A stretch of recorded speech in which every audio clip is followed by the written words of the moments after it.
అందరికీ నమస్కారం. సో మీ అందరికీ తెలుసు తండేల్ సినిమా కొన్ని రియల్ ఇన్సిడెంట్స్ నుంచి మనం ఇన్స్పిరేషన్ తీసుకొని ఈ సినిమా చేశాము. నాకు ఫస్ట్ చందు గారి కథ చెప్పినప్పుడు జస్ట్ ఒక 10-15 నిమిషాలు ఐడియాగా చెప్పాడు. ఆ తర్వాత నేను శ్రీకాకుళంకి వెళ్ళి మత్స్యలేశంకి వెళ్ళి 22 మంది ఎవరైతే ఉన్నారో మత్స్యకారాలు వాళ్ళ నుంచి ఈ ఇన్సిడెంట్స్ బేస్ చేసుకొని సినిమా తీసామో వాళ్ళని వెళ్ళి కలవటం జరిగింది. సో కొంతమంది వాళ్ళు మనతో ఉన్నారు ఇక్కడ, మొన్న ఈవెంట్కి వచ్చారు హైదరాబాద్కి, and I'm happy to have them here. So వాళ్ళతో మాట్లాడి ఇంకా కొన్ని విషయాలు తెలుసుకుందాం. Hello, hi. సో అప్పుడు నాకు మీరు చెప్పింది ఏంటంటే మామూలుగా మీరు శ్రీకాకుళం నుంచి గుజరాత్ వరకు వెళ్ళి గుజరాత్లో అక్కడ బోట్లు తీసుకొని ఒక 9 నెలలు అలా సముద్రంలో అక్కడే ఏట పూర్తి చేసి మళ్ళీ తిరిగి మత్స్యలేశంకి వస్తారని. ఎందుకు గుజరాత్ వరకు ఎందుకు వెళ్తారు? అంటే మామూలుగా గుజరాత్ వరకు ఎందుకు వెళ్తున్నాం అంటే కారణం ఏంటంటే ఇక్కడ మనకి జట్టీలు అందుబాటులో లేవు. ఓకే. అంటే ఇక్కడ ఏటకి వెళ్తుంటే అలలు పెద్ద కెరటాలు ఇరిగేస్తుంటాయి, దాని బోట్ల కింద ఉండిపోయి ప్రాణాలు కోల్పోతున్నాం. అయితే గుజరాత్లో ప్రతి 20 కిలోమీటర్లకి జట్టీలు ఉంటావు అక్కడ. ఓకే. అందుకనే ఉపాధి ఉంటుందని వెళ్ళిపోతున్నాం అక్కడ. ఓకే ఓకే జీవనోపాధి ఓకే కష్టపడడానికి వెళ్ళిపోతున్నాం. సో మీరు ఒకసారి అక్కడికి వెళ్ళాక ఒక నెల రోజులు సముద్రంలోనే ఉంటారా? ఒకసారి బోట్ తీసుకున్న తర్వాత నెల రోజులు సముద్రంలోనే ఉంటారు? నెల రోజులు ఉంటాం. లేకపోతే మీకు కంప్లీట్గా బోట్ డెక్ ఫుల్ అయిన తర్వాత తిరిగి వస్తారా? అది సముద్రంలో ఏటకి వెళ్తాం, చేపలు ఎక్కి పట్టిందంటే 20 రోజులకు వచ్చేస్తుంటాం. అంటే ఐస్ అంటారు కదా, ఐస్ అయిపోయిందంటే వచ్చేస్తాం. ఓకే. చేపలు ఎక్కువ దొరికితే ముందు వచ్చేస్తాం, దొరకలేదంటే అక్కడక్కడ పట్టుకుంటూ నెంబర్లు కొట్టుకుంటూ ఎత్తుకుంటూ పట్టుకుంటాం. కొద్దిగా లేట్ అవుతుంది. చేపలు దొరికేవంటే హ్యాంగ్ వచ్చేస్తుంది జట్టికి. Okay okay okay. అండ్ మీరు అక్కడ సముద్రంలో ఉన్నప్పుడు సెల్ ఫోన్ కనెక్షను, ఇంటితో మాట్లాడాలనుకున్నా, పిల్లలతో మాట్లాడాలనుకున్నా అలాంటి అవదు, ఏ కనెక్షన్ ఉండదు? అవదు. దగ్గరలో అవద్దు అంటే గుజరాత్ వేరే వాళ్ళు ఉంది కదా పోలీసు దగ్గర, దాని నెంబర్ కొడతాం. ఒక 200 కిలోమీటర్లు ఉందనుకో, ఆ స్టీరింగ్ పట్టుకుంటూ వస్తాం. దగ్గరలో ఒక 20-30 కిలోమీటర్లు టవర్ వస్తుంది మాకు. అప్పుడు పైన స్లాబ్ మీదకి వెళ్ళడం, చూడడం, టవర్ రావడం, మాట్లాడడం, ఒక్కొక్కసారి కట్ అయిపోద్ది, 2 ముక్కలు మాట్లాడడం, మళ్ళీ చేయడం, అలా ప్రయత్నిస్తుంటాం. అలాగా. ఓకే. బాగున్నారా? చాలా బాధ. పిల్లలు బాగుంటారా, ఎలా ఉన్నారు, అందరూ బాగుంటారా, అమ్మ నాన్న అన్నాడు. అట్లా ఉన్నప్పుడు అంటే ఎక్కడో చిన్న ఫీలింగ్ తట్టి ఉంటారు. తుఫాన్ అంటారు సడన్గా గుజరాత్కి. ఇలాగా టీవీలో చూస్తాం కదా, గుజరాత్కి తుఫాన్ ఉందని వస్తారు. తుఫాన్ ఎలాగుంటారు, ఎక్కడ ఏడ్ చేస్తారు అనేసి అనుకునేలోపు వీరు అక్కడ ఏది అందుబాటులో ఏ జట్టు ఉంటుంది, గోవా అవని మంగళూరు అవని ఏదో అవని, అక్కడికి వెళ్ళడము. అక్కడ బోట్ యాంకర్ అంటారు కదా, అదేసి అక్కడ ఉంటారనమాట జట్టి. అప్పుడు మాకు కాల్ చేస్తారు. అప్పుడు మాకు ధైర్యంగా ఉంటుంది, ఆ జట్టికి వస్తారు తుఫాను దొరకకంట అనేసి మాకు ధైర్యం ఉంటుంది అనమాట. చూస్తూనే ఉంటారు, ఎప్పుడు వస్తారు తుఫాన్ కదా గుజరాత్లో, ఎలా ఉంటారు, ఎప్పుడు జట్టికి వస్తారని చూస్తాం. వీళ్ళు ఫోన్ రావాలి, అమ్మాయ్యా వస్తారు అనే ఫీలింగ్ అనేది ఉంటుంది. సో మీరు ఫోన్ పక్కనే పెట్టుకుంటారా? ఫోన్ అయితే పక్కనే ఉంటుంది. తుఫాన్లు అయినప్పుడు అయితే కరెక్ట్గా వచ్చినప్పుడు ఫోన్ అయితే ఇంట్లోనే ఉంటుంది, ఎప్పుడు ఫోన్ చేస్తారో తెలియదు కదా. అదే ఏట్లో ఉన్నప్పుడు నార్మల్ టైం, తుఫాన్ లేని టైంలో ఏట్లో ఉంటారు కదా, 30 డేస్ అయ్యగల ఇంక కాల్ వస్తుంది, పక్కన పెట్టుకోండి. కాల్ 30 డేస్ కానీ 1 డే అవతలైనా ఇంకా టెన్షన్ అనమాట, ఎందుకు రాలేదు, ఏమైంది అని. సో టెన్షన్ అనేది వచ్చేస్తుంది అనమాట. ఒక్కొక్కసారి అయితే ఎమోషనల్ అయిపోతాం. మన సినిమాలో కూడా సాంగ్ మోంటాజెస్లో ఉంది కదా, the calendar where you'd keep. So ఆ 30 డేస్ అక్కడి నుంచే ఆ చిన్న ఆ మూమెంట్ తీసుకున్నాం మీరు చెప్పిన దాన్ని బట్టి. అంటే మనం ఫిల్మ్లో కూడా ఒక సీక్వెన్స్ ఎలా పెట్టాం, ఎన్ని రోజులు అయిపోయిన తర్వాత ఎలా కొంచెం చేతులు ఉణుగుతున్నాయో తెలుసా అని. సో ఒకవేళ 30 రోజుల్లో ఫోన్ రాకపోతే అంటే అక్కడ వాళ్ళని కాంటాక్ట్ చేయడానికి ఏదైనా మీకు ఎమర్జెన్సీలా ఏదైనా నంబర్ ఉందా? ఏమీ లేదు, ఏముండదు. సేట్తో మాట్లాడాలని, సేట్లు ఉంటారు కదా వీళ్ళకి బోటుకి సంబంధించి, వాళ్ళతో మాట్లాడితే వాళ్ళ భాష మనకు తెలియదు, వాళ్ళ భాష తెలియదు కాబట్టి వాళ్ళకి మనం ఫోన్ చేయలేము. ఆ భాష వచ్చినంటే మన దగ్గర ఉంటారు. ఆ భాష వచ్చిన వాళ్ళందరూ గుజరాత్లో ఉంటారు కదా, జెంట్స్ మొత్తం గుజరాత్లో ఉంటారు. ఓన్లీ లేడీస్ ఇక్కడ ఏదో కూలి పని చేసుకొని చేపలు పట్టుకొని వెళ్ళి అమ్ముకోవడం, కానీ ఇక్కడ మా లేడీస్ ఉంటాం అంతే. మాకు ఇది తప్పించి వేరే వృత్తి అయితే రాదు, చేపల వృత్తి. ఎప్పుడైనా ఇంత ఒక దేశానికి తెలిసిపోయింది ఇలాగా 22 మంది మత్స్యకారులు దొరికిపోయారని. కానీ మళ్ళీ మేము అదే గుజరాత్కి వెళ్తాను వేట చేయడానికి, తప్పదా, మాకు అదే ఉపాధి అంతే. మీకు ఎలా తెలిసింది ఆ రోజు ఎలా వాళ్ళు అక్కడ దొరికిపోయారు అనేది? నేను 7 మంత్ ప్రెగ్నెంట్ పాప అప్పుడు కడుపులో ఉంది. కూర్చున్న అలా ఫోన్ వస్తుంది, 29 days అయింది అప్పటికి. ఫోన్ వస్తుందని ఇలాగ కూర్చున్న మా పెద్ద పాప పక్కన పెట్టుకొని, మా అమ్మకి కానీ చెప్తానని మీ అల్లుడు వస్తారు ఇలాగ యాడ్ నుంచి ఫోన్ చేస్తారమ్మా చెప్పిన తర్వాత సరేలేని కూర్చున్నాను. ఫోన్ రాలే.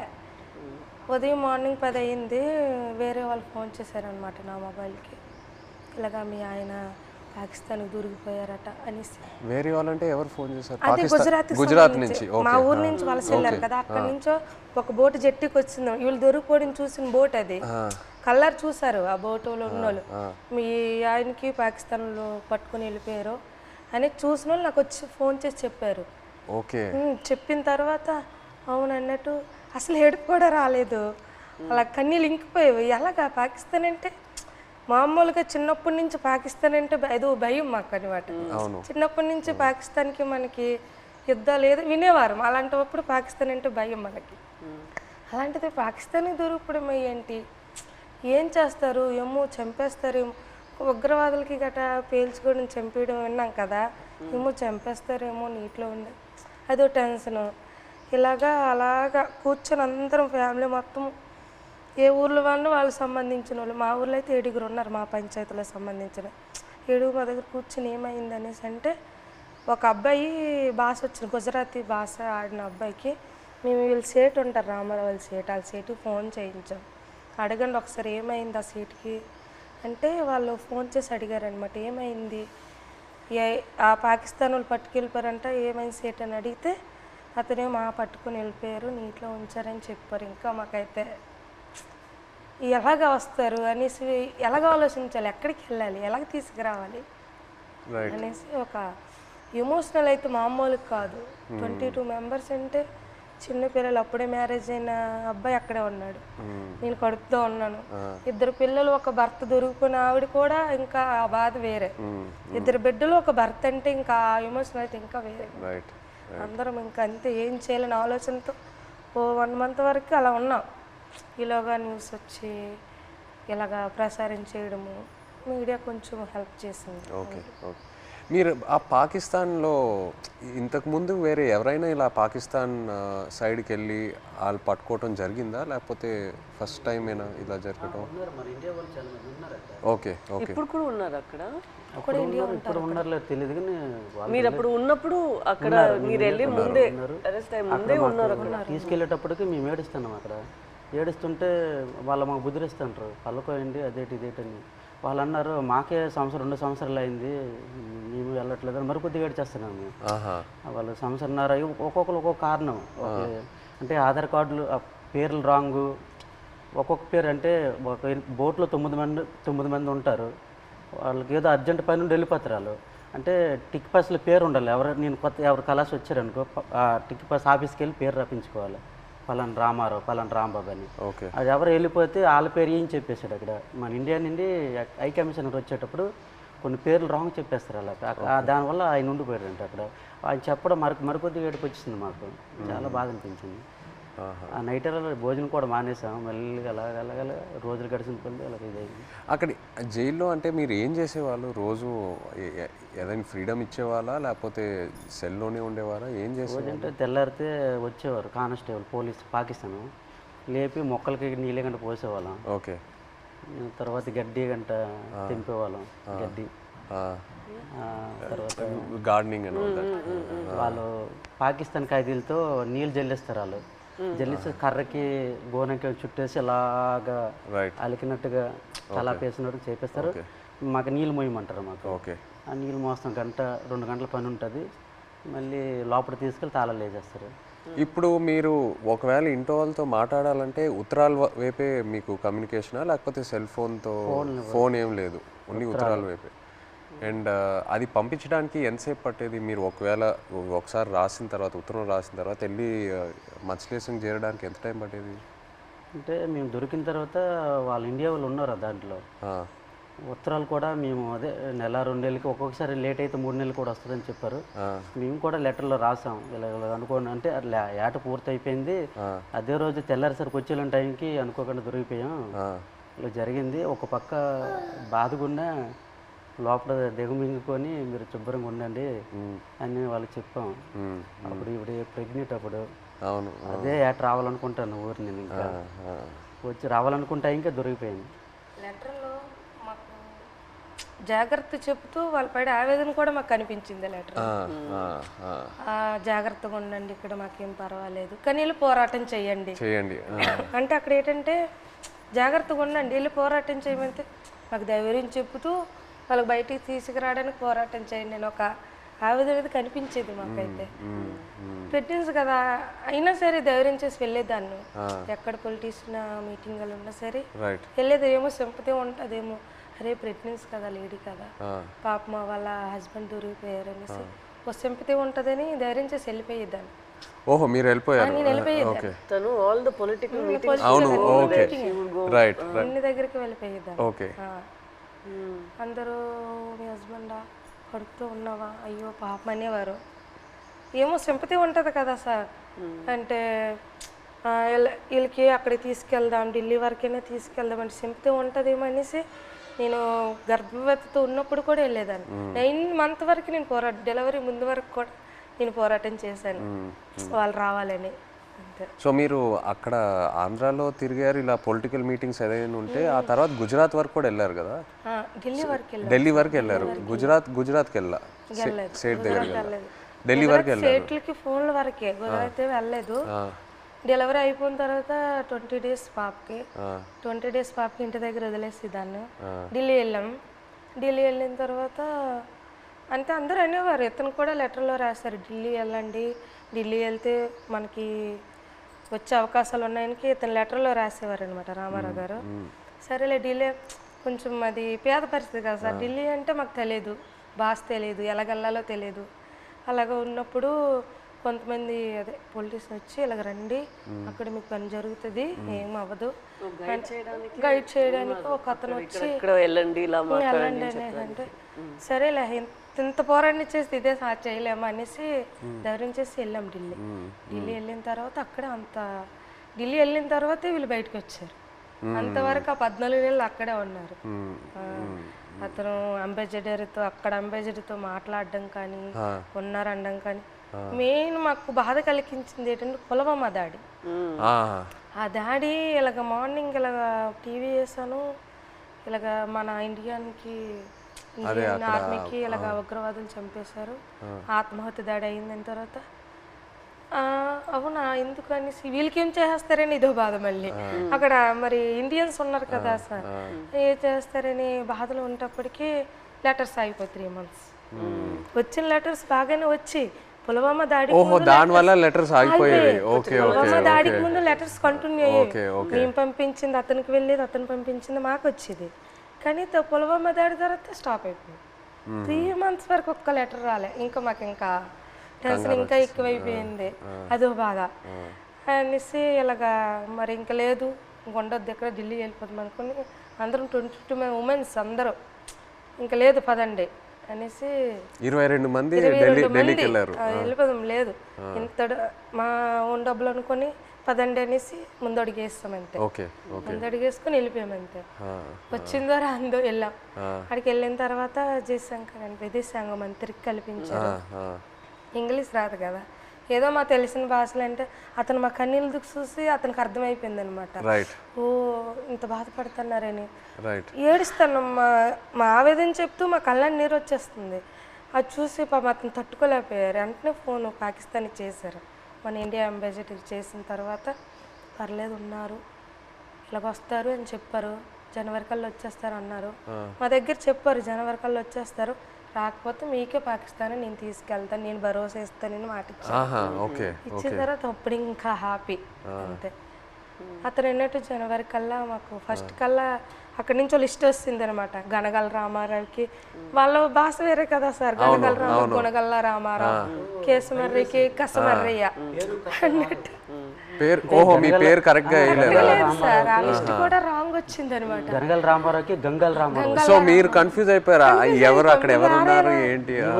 సరేలే వాళ్ళది ఉర్దూ భాష కదా, ఏమో ఇలాగ తెలియపు ఇలాగ రాశారేమో అని మాకు మేము ఆలోచించుకొని వచ్చేస్తారు అన్నట్టు. మీకు ఆ టైంలో ఎలా అనిపించింది సడన్ గా భయం వేసింది. పేరు డిఫరెంట్గా ఉన్నప్పుడు 22 మందిలో 21 మంది వెళ్ళిపోయి నన్ను వదిలేస్తారేటని ఒక ఇది, వీళ్ళు కావాలని వాళ్ళకి రాస్తారేటో చెప్పలేం. పాకిస్తాన్ ఓన్లీ మీ పేరే తప్పేశారా? అందరివి ఉన్నాయి, ఓకే, అందరివి.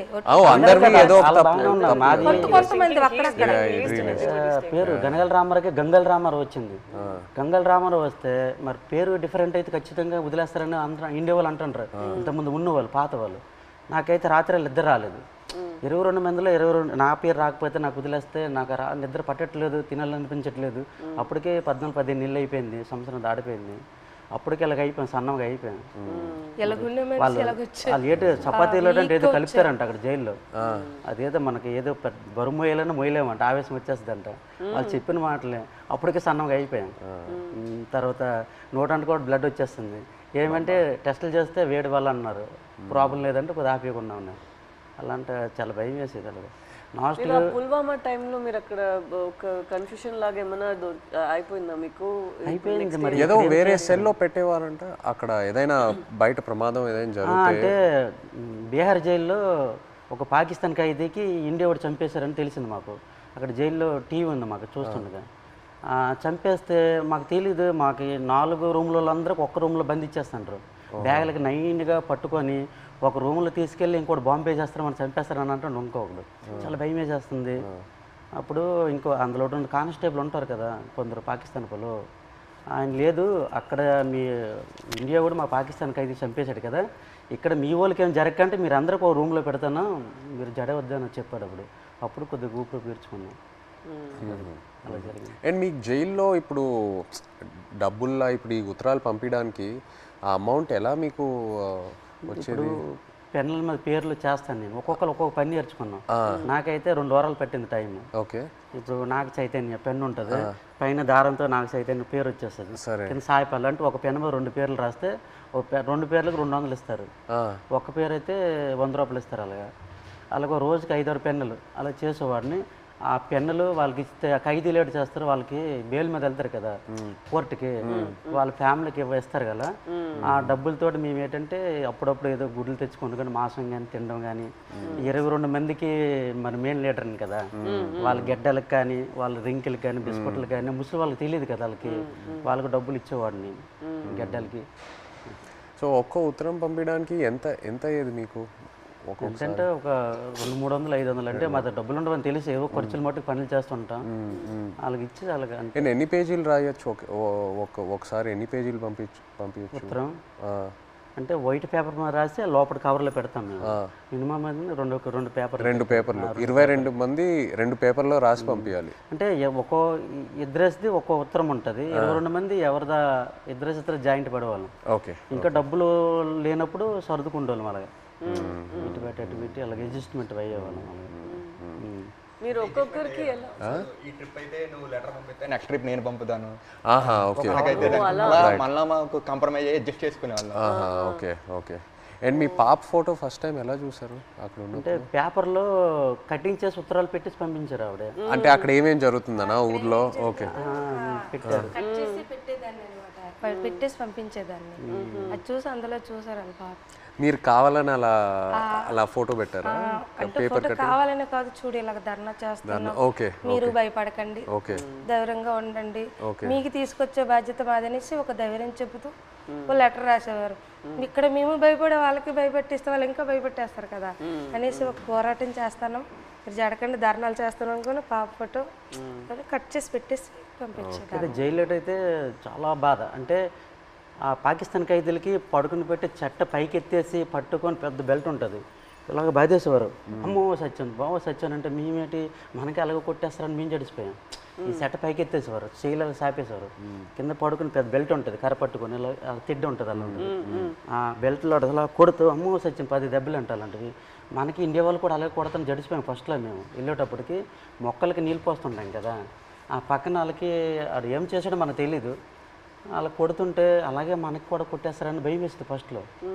వాళ్ళు అన్నారు మీకు ఇలాగ కొట్టరు, మీరు ఇంకా ఒకసారి 2 సార్లు తప్పులు చేస్తే మీకు కొడతారు. తప్పులు అంటే జైల్లో కానీ మా 22 మందిలో కానీ, ఇంకా గుజరాత్లో ఉన్నారు ఇండియా వాళ్ళు కదా, ఏ బాత్రూమ్ దగ్గర కానీ బట్టలు ఉతుక్కున్నప్పుడు కానీ మనలో మనం కొట్టుకుంటే ఒకసారి కుదిరేసి రెండోసారికి గడికి ఒక మనిషి 3 తప్పులు చేస్తే మీకు కూడా అలాగే పడుతుంది అంటే అప్పటి నుంచి గొడవలు కూడా అదే బాత్రూమ్ దగ్గర అలాగే అడ్జస్ట్మెంట్ అయిపోవాలి మేము. అలాగే అలా కొట్టేస్తారు రిటర్న్.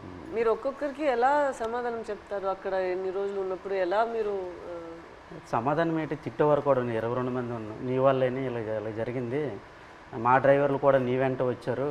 అయ్యో అంటే ఇంతకుముందు ఇతనికి యాట్లో గనగల రామారావు పాకిస్తాన్ వైపు ఎక్కి యాడ్ చేసేవారు, బోర్డర్ దగ్గరలో ఇతని వల్లే దొరికిపోయారు అనేసి ఒక బ్యాడ్ నేమ్ మీద వస్తుంది ఇతనికి. ఇతను అది దృష్టిలో పెట్టుకుని భోజనం సరిగ్గా చేసేవారు కదట అక్కడ. పెళ్ళి అవును కుర్రోలు కూడా ఉన్నారు కదా, నాకు పెళ్ళి అవ్వకుండా కూడా మీరు చేస్తారు, నేనిండా మేము దొరికిపోయాం అని అనేవారు. ఒక బాధలో ఉండేది. తప్పదు మరి, జరిగిపోయింది చాలా బాధ. బట్ ఇప్పుడు వాళ్ళందరూ బయట వచ్చేసారు, పిల్లలు కూడా చేసుకుంటారు. భయంలో ఉన్నప్పుడు అలాగే సడన్ గా మనం మాట్లాడతామా అనుకోలేదే అని మాట్లాడేస్తాం. మీరు గుజరాత్ సేట్ దగ్గరికి వెళ్ళి ఆయనతో మాట్లాడటం ఐడియా రాలేదా? అంటే సేట్ దగ్గరికి వెళ్తే ఆ డబ్బు ఆ విషయం భాష రాదు కదా, సో దానివల్ల మీరు కొంచెం ప్రెగ్నెన్సీ డెలివరీ టైం కదా సార్, అతను లేరు, మనకి కొంచెం ఇబ్బందిగా ఉందనేసి నేను అతను సేటికి ఫోన్ చేశాను సార్. అక్కడికి చేసిన తర్వాత ఇలాగ అంటే భాష వచ్చిన వాళ్ళతో మాట్లాడించాను, ఇలాగ చెప్పండి డెలివరీ టైం ఉంది కదా, అతనికి ఏమైనా అమౌంట్ నేను వెయ్యను అంటే కొంచెం కోపంగా మాట్లాడేవారు వాళ్ళు. నేను వెయ్యను, పట్టించుకోలేదు వాళ్ళు. మాకు కూడా 2 బోట్లు దొరికిపోయాయి కదా, ఇంకా నేను ఎందుకు మీకు వేయాలన్నట్టు ఆయన అన్నారు. ఇప్పుడు మీరు ఇలా ఒక పరిస్థితి రాలేదంటే కూడా మీకు చాలా కష్టాలు వస్తూనే ఉంటాయి కదా, మీకు రోజు రోజులకి ఇలా మీరు చెప్పినట్టు ఎలా తుఫాన్ వస్తుంది ఇదన్నీ మీరు చూస్తూనే ఉండాలి కదా. తుఫాన్ వచ్చింది, అక్కడ చేస్తుండగా తుఫాన్ వచ్చింది.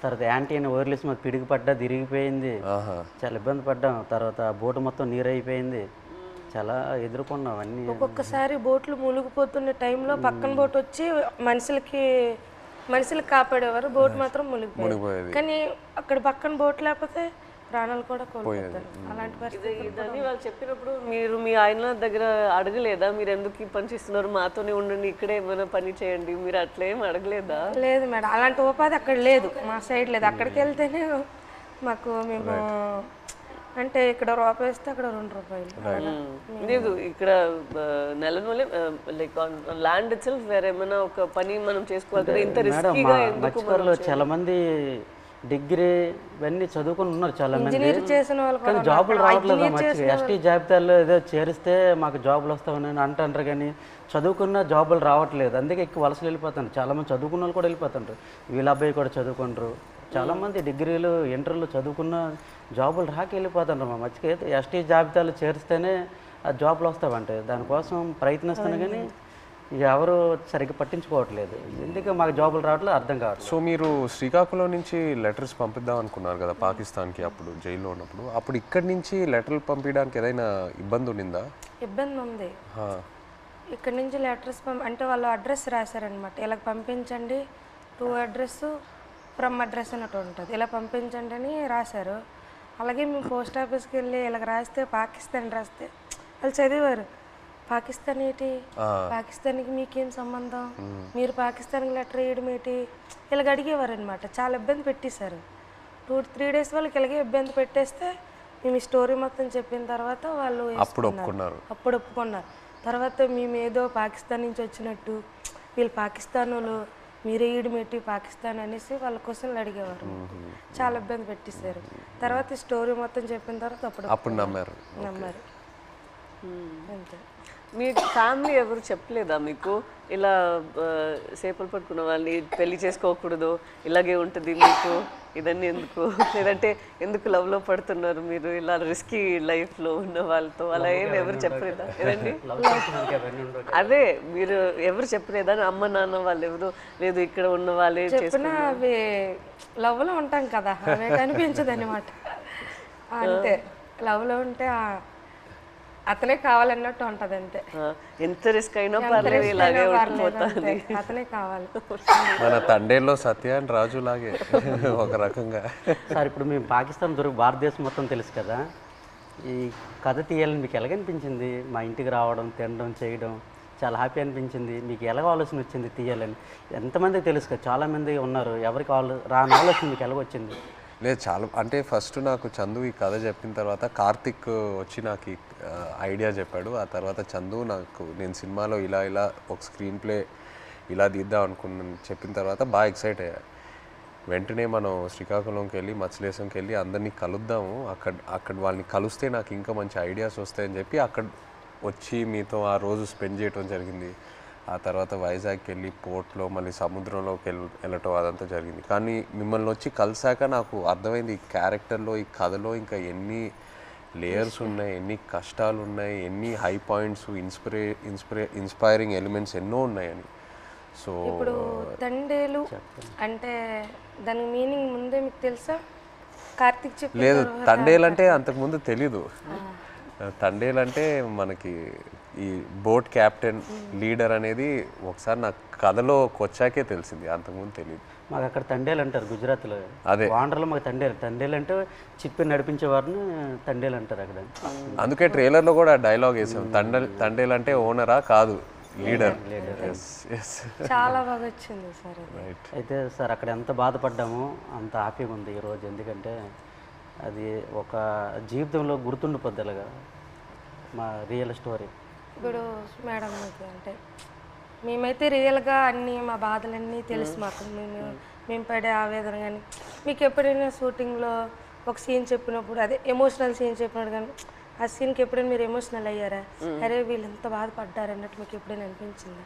మాకు మీ వే ఆఫ్ లైఫ్ రోజు మీరు ఎలా గడుపుతున్నారో అదే నాకు ఒక పెద్ద ఆశ్చర్యం. మీరు ఎలా చెప్తారు నేను రోజుకి తుఫాన్ అక్కడ వస్తుందా ఏమవుతుంది అని, ఒక రోజుకి ఎలా మీరు గడపగలుగుతారు నెక్స్ట్ రోజు లేచి? అది నిజ లైఫ్లో నేను అది చేయగలుగుతాను అంత నాలో ఆ శక్తి ఉందని నాకు తెలీదు. సో ఒక్కొక్కసారి అలా చేసినప్పుడు మనం ఫిల్మ్లో నాకు ఈ ఆలోచనే వస్తుంది, వీళ్ళకి ఎక్కడి నుంచి ఆ ధైర్యం వస్తుంది? ఎందుకంటే నార్మల్గానే మనం అందరికీ ఇలా ఒక పరిస్థితి వస్తుంది అని మనకు తెలీదు. అక్కడ అలా ఉన్నప్పుడు మనం ఎక్కడ వెళ్ళాలి, ఎక్కడి నుంచి షురూ చేయాలి, అక్కడి దాకా వెళ్ళాలి, వాళ్ళని ఎలా బయట తీసుకురావాలి అనేది ఒక పెద్ద మనమే మన లోపల చెప్పాలి, లేదు ఇది అయిపోతుంది మన అలా ఈ థాట్ని వదలకూడదు మధ్యలో. సో అది మీరు అందరూ ఎలా చేశారో అని ఆ థాటే నాకు ఉంది. నాకేం కష్టం అనిపించట్లేదు, బట్ మీరందరూ ఎంత కష్టం తీసుకున్నారో అదే నాకు ఆశ్చర్యం ఇచ్చింది అంతే. ఏ సీన్కి ఎమోషనల్ అయ్యారా మీరు? సీన్ చెప్తారు కదా ఎలాగ ఉంటుంది మూమెంట్స్, అండ్ ఏ డైలాగ్ ఎమోషనల్ అయ్యారా చెప్పేటప్పుడు అనేసి? మనం కొన్ని విషయాల్లో మీరు చెప్తున్న దాంట్లో నుంచి తీసుకున్నాము, కొన్ని విషయాల్లో మనమే ఒక డ్రామా లాగా తీసాము. సో ఆ డ్రామాలో ఎక్కడ నేను లేని సీన్స్ కొన్ని ఉన్నాయా, అక్కడ నాకు చాలా బాధ అనిపించింది. నా సీన్స్ ఏముందో అది వేరొక డ్రామాలో వెళ్తుంది, బట్ నిజంగానే ఒక రోజుకి ఎలా వాళ్ళు ఏం జీవిస్తున్నారో కొన్ని క్యారెక్టర్స్ ఉన్నారు, వాళ్ళకి జరిగిన పని వాళ్ళు చెప్తున్న మాటలన్నీ విన్నప్పుడు నాకు అప్పుడు బాధ అనిపించింది. నాది కన్నా వాళ్ళది నేను విని చాలా బాధపడ్డాను. మీరు ఢిల్లీ వెళ్ళటం ఆ ఎపిసోడ్స్ మీరు నాకు శ్రీకాకుళంలో చెప్పినప్పుడు బాగా ఎమోషనల్గా అనిపించినాయి. మీరు ఢిల్లీకి వెళ్ళి ఎలా పోరాడారో అక్కడ. అండ్ అది కాకుండా ఇంకోటి నాకు చెప్పారు, సముద్రంలో ఉన్నప్పుడు ఒక పెద్ద షిప్ వచ్చి మీది ఒక చిన్న బోట్ అలా కొట్టుకొని అలా వెళ్ళిపోయింది కదా, అది చెప్పినప్పుడు నాకు నిజంగా చాలా ఆశ్చర్యంగా అనిపించింది. కొట్టుకొని పోయి అసలు ఆగలేదు కదా, కొట్టుకొని అలా వెళ్ళిపోయారు కదా. పెద్దది కదా. అందరూ like one community, so United. And I think మీలో ఉన్న శక్తి మీరందరూ కలిసి ఒకేలాగా ఉన్నారు కదా, లైక్ వన్ ఫ్యామిలీ, ఒక ఫ్యామిలీ అర్థమైంది. బట్ మీరు అందరి ఒకే ఫ్యామిలీ కదా, సో ఒక్కరికి ఇది జరిగిందంటే అందరికి అది జరిగినట్టే. ఏ ఫ్యామిలీకి అలా జరగకూడదు. మా ఫ్యామిలీలో ఒకేసారి దొరకపోవడం అంటే చాలా బాధాకర విషయం. నేను డ్రైవర్ మెయిన్ తండ్రి కనుక అలా ఆయనకి బోట్ ఆఫ్ చెప్పినట్టు మా బావగారు, తర్వాత మా ఎర్రీకి బామ్మరిదే అంటే అన్నయ్య, నేను బోట్ ఆఫ్ చెప్పాను.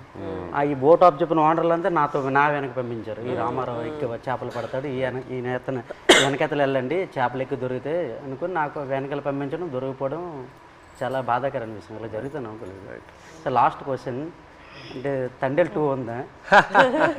మీరు ఆ రోజు ఈవెంట్లో ఏదో జోక్ వేశారు కదా, చెప్పండి. ఇంకోసారి పాకిస్తాన్కి దొరకాలి, అప్పుడు స్టోరీ రాస్తాండి. అంటే ఒక కోరిక తండేల్ 2 ఉంటే ఖచ్చితంగా ఒక తమ్ముడుగా యాక్టింగ్ చేయాలని కోరిక. Okay right. కోరిక మటుకు నెరవేర్చాలి. అయితే పాకిస్తాన్కి దొరకడం దొరకవు ఈసారి. మీరు ఇంకా ఢిల్లీ అంతా వెళ్ళరా? తిరిగే శక్తి బోల్డ్ కథ ఉంది. ఇంకా అక్కడ వచ్చేసరికి ఇంకా ఇక్కడ ట్రావెల్ పడ్డాం. రైటర్ ఒక సంవత్సరం పాటు మేము వెనకాల ట్రావెల్, ప్రతిదీ తిన్నా ఏం చేశారు ఏమిటి అనేది ఒక సంవత్సరం పాటు ఫోన్ కాల్. అదే ఇక్కడ పాకిస్తాన్ వచ్చేసరికి ఇక్కడ అప్పటికి 7 సంవత్సరాలు అవుతుంది. ఇప్పుడు చాలా ఉన్నాయి కదా, ఇంకా ఇక్కడ తండేల్ 2లో కూడా ఇంకా బోల్డ్ కథ ఉంటుంది. కానీ ఈసారి ఫైట్ చేయాలంటున్నారు కదా మీరు వెళ్ళి అక్కడ నుండి ఇక్కడికి వచ్చేసరికి నేనేం చేశాను ఇంకా బోల్డ్ అని ఇంకా స్టోరీ ఉంది. ఖచ్చితంగా ఇది చెప్పండి జీవితంలో ఇది గుర్తుండి. నచ్చిన విషయం ఏంటంటే సార్, మీరు ఉన్నారు కదా, ఆ డ్రెస్సింగ్ స్టైల్ కానీ ఎప్పుడు మీకు ఏ సినిమాలో అలా చూడలేదు.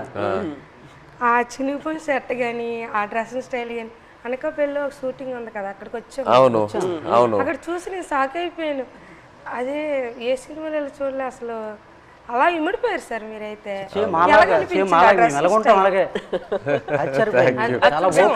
అదే నేను చెప్తున్నా కదా, మిమ్మల్ని వచ్చి అప్పుడు కలిసి మీతో టైం స్పెండ్ చేశాకే నాకు ఆ క్లారిటీ వచ్చింది. ఓకే, మనం ఇలా క్యారెక్టర్ని ఇలా డిజైన్ చేయాలని. సో లాగా సేమ్ బనీలతోటి ఆ ఎండలోటి ఇవన్నీ చాలా కష్టపడ్డారు. చాలా యాంకర్ పట్టుకొని ఉన్నారు కదా ఫస్ట్ పోస్టర్, టెంట్ పట్టుకొని. హైలైట్ అది అయితే అందరు కూడా మా ఊళ్ళు ముసలంతా సాయి సినిమా మేము చూడాలి. ఎవరికి ఫోన్ చేసినా అదే రింగ్ స్టోన్ బుజ్జి తల్లి. ఎవరికి ఫోన్ చేసినా రింగ్ స్టోన్ ప్రతి సెల్లకి. హైలెస్ సాంగ్ ఉంది కదా, అది ఎలా హైలెస్ అది మా స్లాంగ్. అవును, ఎలా సింక్ అయింది అది అక్కడ. అంటే మీ మలలకి తెప్ప లాగేటప్పుడు వస్తారు కదా, when they rowing, when they pulling the net. ఇప్పుడు అది రేరు. ఇంతకు ముందు జనరేషన్ లో ఎక్కువ వాళ్ళు వచ్చినప్పుడు దీనికి మీరు తెడ్డు అంటారు కదా, కత్తావ అంటాము. ఏమంటారు? కత్తావా. ఆ కత్తావ పట్టుకుని కత్తావా అంటాం మేమైతే. అండ్ పెద్దాలు వచ్చినప్పుడు ఇలాగ బోట్ వెళ్తుంది కదా, ఆ కత్త ఆయనతోటే అలా లెవెల్ చేసుకుని వచ్చి ఐలెస్ అనుకుని వచ్చి వడ్డీకి వస్తారు. అంటే ఎలా సింక్ అయింది అది, అది మాకు ఆశ్చర్యం. ఈ విషయం మన చందు మొనెటి అండ్ దేవి గారికి వారికి క్రెడిట్ ఇవ్వాలి. రైట్, శ్రీమణి గారికి. బుజ్జి తల్లిలో ఒక పాయింట్ ఉంది, అది అయితే నాకు కదిలించింది. ఏది? ఉప్పు నీటికి ముప్పును కూడా గట్టిగా దాటి గట్టి అంటే ఎంత అలలకైనా మీరు దాటుతారు, కానీ ఒక కన్నీటి చుక్క దాటలేకపోతాడు అంతే. అక్కడైతే చాలా ఎమోషనల్ స్ట్రాంగ్. ఆ పాయింట్ అయితే నాకు పిచ్చిగా నచ్చింది, చాలా బాగుంది. Thank you so much. Actually మీరందరికీ థ్యాంక్ యూ చెప్పాలి. మీరు పూర్వ జన్మలో అదృష్టం చేసుకున్నాం. అట్లా ఏం లేదు, అట్లా ఏం మా జీవిత రియల్ జరిగింది. ఇంకో ఎన్నో విషయాలు చెప్పాలి, బట్ మనకి సినిమా పరంగా ఓన్లీ 2 గంటలే ఉంది. బట్ ఇంకా ఎన్నో చెప్పాలి. ఫ్యామిలీకి ఈ కథ నచ్చిందంటే మా అదృష్టం సార్. అది బొమ్మ దద్దరెళ్ళిపోతుంది సార్. రాజులమ్మ జాతరే పొలిటీషియన్ గా అనడం లేదు, రాజులమ్మ జాతరే పొలిటీషియన్ గా అనడం లేదు, కానీ పొలిటీషియన్ చూస్తే ఇంకా బాగా ఏమో అనిపిస్తుంది మాకు. అంటే చూస్తారే వచ్చుకోరు జట్టీలు లేవు, వాళ్ళకని తెలుస్తుందేమో ఒక నమ్మకం. ఇంకా జట్టి స్పీడ్గా అవుతుందేమో. జట్టు ఉంటే మాకు ఎలాంటి ఇబ్బందులు ఉండవు కదా. మా కోసం మత్స్యకారుల కోసం ఏదేని ఒక మంచి పని చెయ్యండి సార్. అదేనే మీకు వీలైనంత తప్పకుండా అందరి కోసం, మా కోసం అని కాదు, మత్స్యకారుల కోసం. 8 మంది హీరోలు ఉంటుండగా మీరు మా జీవితాన్ని ఎంచుకున్నారు. తప్పకుండా అది పెద్ద మేము అనుకున్నాము రిలీజ్ ముందే మీకు ఒకసారి చూపిద్దామని. బట్ మీరు ఐ థింక్ థియేటర్ లో చూస్తే, శ్రీకాకుళంలో థియేటర్ లో మీరు అందరు వెళ్ళి చూసి ఖుషిగా అవుతుంది నేను అనుకుంటున్నాను. మీకు సినిమా నచ్చితే మాకు ఎంతో సంతోషం.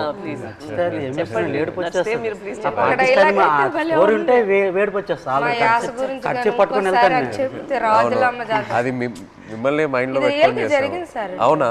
జరిగింది. ఇప్పుడు మేము చేపలు సార్, మా యాస వేరే ఉంటుంది. వాళ్ళు అక్కడ ఉంటుందిరా అనడానికి అక్కడ ఉంటుందిరా అనేసి మా భాష వేరే ఉంటుంది. ఒక సిటీ వెళ్ళామనుకో మా భాష విని అరే చేపలు వాళ్ళరా అంటారు.